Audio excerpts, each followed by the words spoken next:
നമസ്കാരം. പുതിയൊരു വീഡിയോയിലേക്ക് എല്ലാവർക്കും സ്വാഗതം. അപ്പോൾ എല്ലാവരും സേഫ് ആയിട്ടിരിക്കുവാണെന്ന് വിചാരിക്കുന്നു. നമ്മുടെ ഇന്നത്തെ വീഡിയോയിൽ നമ്മൾ പാരന്റിങ് റിലേറ്റഡ് വീഡിയോയാണ്. അപ്പോൾ ഇതിൽ പറയാൻ പോകുന്നതെന്ന് പറഞ്ഞാൽ നമ്മുടെ കുട്ടികളെ ഹാപ്പി ആക്കി ഇരുത്താനായിട്ട് നമ്മൾ ഒരുപാട് കാര്യങ്ങൾ ചെയ്യാൻ ആഗ്രഹിക്കുന്ന പേരൻസ് ആണ്. പല രീതിയിലായിരിക്കും നമ്മൾ ഹാപ്പി ആക്കി ഇരുത്താനായിട്ട് ശ്രമിക്കുന്നത്. അപ്പോൾ ചിലരെന്ന് പറഞ്ഞാൽ കുട്ടികൾ പറയുന്നതെല്ലാം വാങ്ങിച്ചു കൊടുത്ത് അല്ലെങ്കിൽ അവരുടെ ആഗ്രഹങ്ങളെല്ലാം സാധിച്ചു കൊടുത്തിട്ട് അവരെ ഹാപ്പി ആക്കി ഇരുത്തുന്നവരായിരിക്കും. ചിലരാണെങ്കിൽ അവരുടെ കൂടെ ടൈം സ്പെൻഡ് ചെയ്ത് അവരുടെ കൂടെ എന്താ പറയാ എപ്പോഴും അവരുടെ കൂടെ ഇരുന്നുകൊണ്ട് ഹാപ്പി ആക്കി ഇരുത്താൻ ആഗ്രഹിക്കുന്നവരായിരിക്കും. അപ്പോൾ നമ്മൾ എല്ലാ സാധനങ്ങളും പറയുന്നതൊക്കെ വാങ്ങിച്ചു കൊടുത്ത് ഹാപ്പി ആക്കുന്നത് അത്ര ഹെൽത്തി ആയിട്ടുള്ള ഒരു കാര്യമല്ല. നമുക്ക് ഹാപ്പി ആക്കി ഇരുത്താനായിട്ട് വേറെ ചില വഴികളുണ്ട്, പൈസയൊന്നും കളയാതെ തന്നെ. അപ്പൊ ഇതെല്ലാവർക്കും ചെയ്യാൻ പറ്റുന്ന കാര്യമാണ്. എത്ര സമയമില്ല എന്ന് പറഞ്ഞാലും നമുക്ക് ഉള്ള സമയം കൊണ്ട് ഉണ്ടാക്കിയെടുത്ത് കുറച്ച് സമയം ഒന്ന് സ്പെൻഡ് ചെയ്ത് കഴിഞ്ഞാൽ നമ്മുടെ കുട്ടികളെ ഹാപ്പി ആക്കാനും അതുവഴി അവരുടെ ഹെൽത്തി ആയിട്ടുള്ള ഒരു ഗ്രോത്തിനും ഹെൽപ്പ് ചെയ്യും. അപ്പൊ എന്തൊക്കെയാണെന്നുള്ളത് നമുക്ക് നോക്കാം. പലർക്കും അറിയില്ലായിരിക്കും നമ്മുടെ ശരീരത്തിൽ, അതായത് മനുഷ്യ ശരീരത്തിലുള്ള ഹാപ്പി ഹോർമോൺസ്, അതായത് നമ്മുടെ മൂഡ് ശരിയാക്കുന്ന അല്ലെങ്കിൽ നമ്മുടെ മൈൻഡിനെയൊക്കെ ഹെൽത്തി ആക്കി ഹാപ്പി ആക്കി വെക്കുന്ന കുറച്ച് ഹോർമോൺസ് ഉണ്ട്. ആ ഹോർമോൺസ് എന്ന് പറഞ്ഞാൽ എൻഡോർഫിൻ, സിറോട്ടോണിൻ, അതുപോലെ തന്നെ ഡോപ്പമിൻ, പിന്നെ ഓക്സിറ്റോസിൻ, അങ്ങനത്തെ കുറച്ച് ഹോർമോൺസ് ആണ്. അപ്പൊ ഇതിനെ കുറിച്ചൊന്നും നമ്മൾ ഫിസിയോളജിക്കലി കാര്യങ്ങളൊന്നും അറിയണം എന്നില്ല. പക്ഷെ ഈ ഹോർമോൺസ് എന്തൊക്കെ ചെയ്താലാണ് നമുക്ക് ആ ഹോർമോൺസിന്റെ റിലീസിനെ ബൂസ്റ്റ് ചെയ്യാൻ പറ്റുക? നമ്മുടെ ബോഡിയിലേക്ക് ഓരോ ഹോർമോൺസും കൂടുന്നതും കുറയുന്നതിനും അനുസരിച്ചാണ് നമ്മുടെ ബോഡിയിൽ ഓരോ പ്രവർത്തനവും നടക്കുന്നതല്ലോ. അപ്പൊ അതുപോലെ തന്നെയാണ് ഈ പറയുന്ന ഒരു മൂഡിന്റെ കാര്യത്തിലും. അപ്പൊ നമുക്ക് ചെയ്യാൻ പറ്റുന്ന വളരെ സിമ്പിൾ ആയിട്ടുള്ള കുറച്ച് കാര്യങ്ങൾ കുഞ്ഞുങ്ങളുടെ മൂഡ് ശരിയാക്കി ഹാപ്പിയാക്കി അവർക്ക് നല്ല ഉറക്കം കിട്ടാനും അതുപോലെ അവരുടെ ഗ്രോത്തിന് ഹെൽപ്പ് ചെയ്യുന്ന കാര്യങ്ങൾ. ഒന്നാമത്തെ കാര്യം എന്ന് പറഞ്ഞാൽ ഫിസിക്കൽ ടച്ച് അല്ലെങ്കിൽ സ്കിൻ ടു സ്കിൻ കോണ്ടാക്ട്.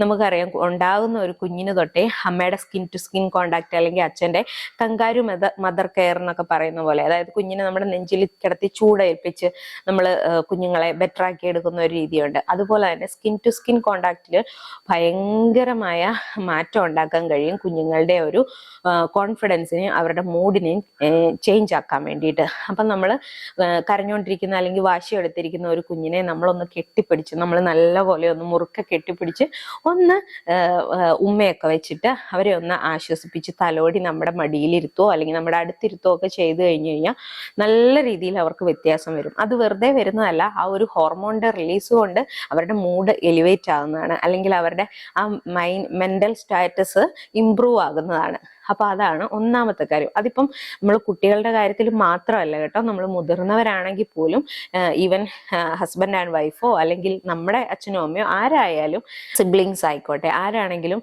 കെട്ടിപ്പിടിക്കുക അല്ലെങ്കിൽ ഹഗ് ചെയ്യുക എന്ന് പറയുന്ന ഒരു പ്രോസസ്സിന് വലിയൊരു പവറുണ്ട് നമ്മുടെ ഒരു റിലേഷനെ ബെറ്റർ ആക്കാൻ വേണ്ടിയിട്ട്. അപ്പൊ അത് അച്ഛനും അമ്മയും ചെയ്യുന്നത് കുഞ്ഞുങ്ങൾ കണ്ടിട്ട് അവർ ചെയ്യുന്നെങ്കിൽ അത് അത്ര നല്ല കാര്യം. അപ്പൊ നമുക്ക് ഡയറക്റ്റ് ആയിട്ട് അവരെ ചെയ്ത് കാണിച്ചു കൊടുക്കാം. ഇപ്പൊ നമ്മൾ പേരൻസ് കെട്ടിപ്പിടിക്കുന്നത് ഒരിക്കലും പിള്ളേര് കാണാതെ വേണം, അങ്ങനെ ഒന്നുമില്ല. കാരണം എന്താന്ന് വെച്ചാൽ നമ്മുടെ ഹെൽത്തി ആയിട്ടുള്ള ഒരു സ്നേഹബന്ധം കുഞ്ഞുങ്ങൾ കാണുന്നത് വളരെ നല്ലതാണ്, ഹെൽത്തി ആയിട്ടുള്ള രീതിയിൽ. അപ്പോൾ അതാണ് ഒന്നാമത്തെ കാര്യം, സ്കിൻ ടു സ്കിൻ കോണ്ടാക്ട്. രണ്ടാമത്തെ എന്ന് പറഞ്ഞാൽ ഫിസിക്കൽ ആക്ടിവിറ്റി.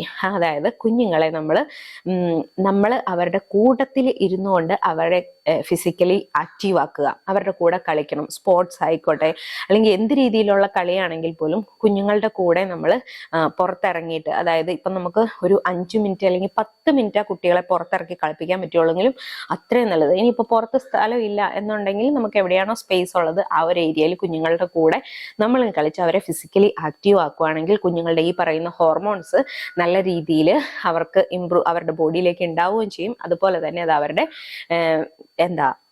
ബെറ്റർ ആയിട്ടുള്ള വളർച്ചയ്ക്ക് ഹെൽപ്പ് ചെയ്യും. പിന്നെ നല്ല രീതിയിൽ കുഞ്ഞുങ്ങളുടെ മൂഡിനെ ബെറ്റർ ആക്കും. പിന്നെ അതുപോലെ അവരുടെ സ്ലീപ്പിനെയും കൂടെ ഹെൽപ്പ് ചെയ്യും കേട്ടോ. അതിൽ വേറൊരു കാര്യം കൂടെ ഉണ്ട്, നമ്മൾ ഇൻഡോർ ആക്ടിവിറ്റിനേക്കാളും ഔട്ട്ഡോർ ആക്ടിവിറ്റി റെക്കമെൻഡ് ചെയ്യാനുള്ള കാരണം സൺലൈറ്റിന്റെ എക്സ്പോഷർ നമുക്ക് ഒരുപാട് കാര്യങ്ങളിൽ ഹെൽപ്പ് ചെയ്യും. അതുപോലെ തന്നെ ഈ പറയുന്ന ഹോർമോൺസിന്റെ റിലീസിനും ഹെൽപ്പ് ചെയ്യും കേട്ടോ.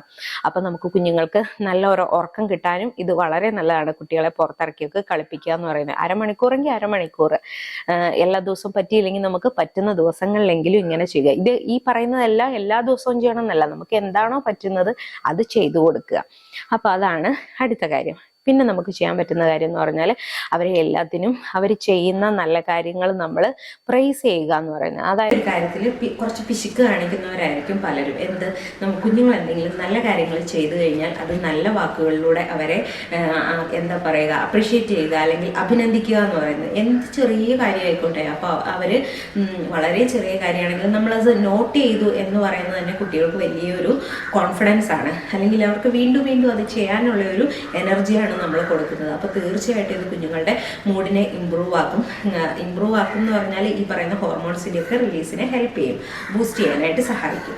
അപ്പോൾ അതാണ് അടുത്തൊരു കാര്യം. ഇനിയുള്ള ഒരു കാര്യം എന്ന് പറഞ്ഞാൽ നമുക്ക് ഒരു ബോണ്ടിങ് ടൈം, അതായത് കുട്ടികളുമായിട്ട് നമ്മൾ അച്ഛനോ അമ്മയ്ക്കോ അല്ലെങ്കിൽ വീട്ടിലുള്ള ആരും ആയിക്കോട്ടെ നമുക്ക് ഒരു ക്വാളിറ്റി ടൈം സ്പെൻഡ് ചെയ്യാനായിട്ട് പറ്റുക. രാവിലെ ആവാം, ഉച്ചയ്ക്കാവാം, വൈകിട്ടാവാം, രാത്രി കിടക്കുന്ന സമയത്താവാം, എപ്പോഴായാലും കുഴപ്പമില്ല. കാരണം നമ്മളെന്ന് പറഞ്ഞാൽ ഇപ്പോൾ രാവിലെ എന്ന് പറഞ്ഞാൽ ജോലിക്ക് പോകുന്ന പേരൻസിനൊന്നും അതിനുള്ള സമയം ഉണ്ടായിരുന്നു വരില്ല. അപ്പോൾ നമ്മൾ വന്നതിന് ശേഷം നമ്മുടെ ജോലിയൊക്കെ തീർത്തതിന് ശേഷം രാത്രി ആയിക്കോട്ടെ, അപ്പോൾ ക്വാളിറ്റി ടൈം സ്പെൻഡ് ചെയ്യുക എന്ന് പറഞ്ഞാൽ നമ്മുടെ കുട്ടികളുടെ കൂട്ടത്തിൽ നമുക്കിരുന്നിട്ട് എന്തെങ്കിലും കളിക്കുകയോ അല്ലെങ്കിൽ കഥ പറഞ്ഞു കൊടുക്കുകയോ ബുക്ക് വായിച്ചു കൊടുക്കുകയോ അങ്ങനെ എന്ത് വേണമെങ്കിലും, അല്ലെങ്കിൽ അവർക്ക് ഇഷ്ടമുള്ള ടി വിയിലുള്ളത് നമുക്കെല്ലാം അവർക്ക് ഒന്നിച്ചിരുന്ന് കാണിക്കുക, അങ്ങനത്തെ ഒക്കെ കാര്യങ്ങൾ എന്ത് കാര്യമായാലും കുഴപ്പമില്ല. ഇപ്പോൾ ഇവിടെ ചെയ്യുന്നതെന്ന് പറഞ്ഞാൽ അവന് ഏറ്റവും ഇഷ്ടം പസിൽസ് ഒട്ടിക്കാനായിട്ട് ഭയങ്കര ഇഷ്ടമാണ്. അപ്പോൾ അത് ഹെൽപ്പ് ചെയ്യുന്നു. അത് മിക്കപ്പോഴും ഞാനായിരിക്കും അവൻ്റെ കൂടെ ഉണ്ടാവുക. പിന്നെ ചീട്ട് കളിക്കാനായിട്ട്, വെറുതെ ചീട്ട് കളിക്കുക, കഴുത കളിക്കുന്ന പരിപാടിയാണ്, എന്നാലും അത് ഭയങ്കര ഇഷ്ടമാണ്. അപ്പോൾ അത് ചെയ്യും. പാമ്പും കോണിയും കളിക്കും. അങ്ങനെ എന്തെങ്കിലുമൊക്കെ കാര്യങ്ങൾ കുട്ടികളുടെ കൂടെ ഇരുന്നിട്ട് ആ ഒരു സമയത്ത് നമ്മൾ ഫോണൊക്കെ മാറ്റി വെച്ച് നമ്മളൊന്ന് കംപ്ലീറ്റ്ലി ഫ്രീ ആയിട്ട് അവരുടെ കൂടെ ഇരുന്ന് കഴിഞ്ഞാൽ അവർക്ക് മനസ്സിലാവും നമ്മൾ അവരുടെ കൂടെയാണ് ഈ ഒരു സമയം എന്നുള്ളത്. അപ്പോൾ അത് കുഞ്ഞുങ്ങൾക്ക് ഈ പറയുന്ന ഹോർമോൺസിനെയൊക്കെ റിലീസ് ചെയ്യാനും അതുവഴി അവരുടെ ബെറ്റർ ആയിട്ടുള്ള ഒരു എന്താ പറയുക മൂഡ് ചേഞ്ച് ആണല്ലോ. കുഞ്ഞുങ്ങൾക്ക് മൂഡ് ശരിയല്ലാത്തതാണല്ലോ അവരെ എല്ലാ വാശിക്കും വഴക്കിനും എല്ലാം കാരണം. അപ്പോൾ അവരെ നല്ല രീതിയിൽ നമുക്ക് വളർത്തിക്കൊണ്ട് വരാനായിട്ട് സഹായിക്കും. അപ്പോൾ ഈ പറയുന്ന കാര്യങ്ങൾ ഏതെങ്കിലുമൊക്കെ നിങ്ങൾ ട്രൈ ചെയ്തിട്ടില്ല എങ്കിൽ ഒന്ന് ട്രൈ ചെയ്ത് നോക്കും, നല്ല ഇമ്പ്രൂവ്മെൻ്റ് ഉണ്ടാവും. അപ്പോൾ നമുക്ക് വേറൊരു വീഡിയോയിൽ വീണ്ടും കാണാം. അതുവരെ എല്ലാവർക്കും നന്ദി. Take care.